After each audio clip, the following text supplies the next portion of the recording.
عبداللہ بن عمرو بن عاص فرماتے ہیں کہ خاتون اپنی ایک لڑکی کو لے کر پیارے رسول صلی اللہ علیہ وسلم کی خدمت میں آئی، اور اس لڑکی کے ہاتھوں میں سونے کے موٹے اور بھاری کنگن تھے۔ آپ علیہ الصلوۃ والسلام نے فرمایا، تم نے ان کنگنوں کی زکوٰۃ ادا کر دی؟ اس نے عرض کیا، میں ان کی زکوٰۃ تو نہیں دیتی۔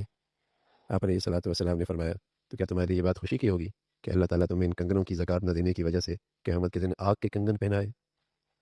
اللہ کی اس بندی نے وہ دونوں کنگن ہاتھوں سے اتار کے پیارے رسول صلی اللہ علیہ وسلم کے سامنے ڈال دیے اور عرض کیا، اب یہ اللہ اور اللہ کے رسول کے ہیں۔ یعنی زیورات کی شکل میں اگر سونا ہے اور زیورات استعمال بھی ہوتے ہیں تو ان کی بھی زکوٰۃ دینے کا اہتمام ہو۔ ایک تو وہ سونا ہے جو تجارت کا ہے،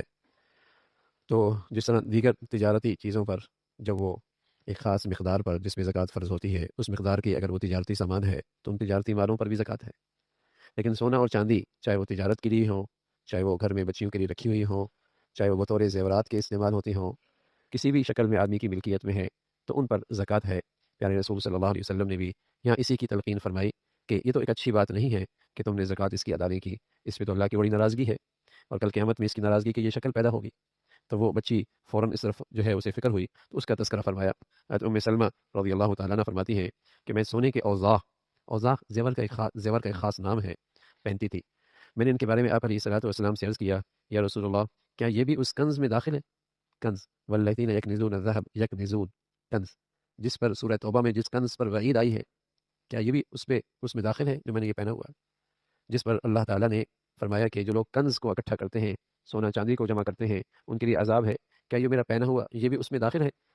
اور یہ دوزخ کی وعید اس میں آئے گی؟ آپ نے فرمایا، جو مال اتنا ہو جائے کہ اس کی زکوٰۃ ادا کرنے کا حکم ہو اور پھر اس حکم کے مطابق اس کی زکوٰۃ ادا کر دی جائے تو پھر وہ کنز نہیں رہتا،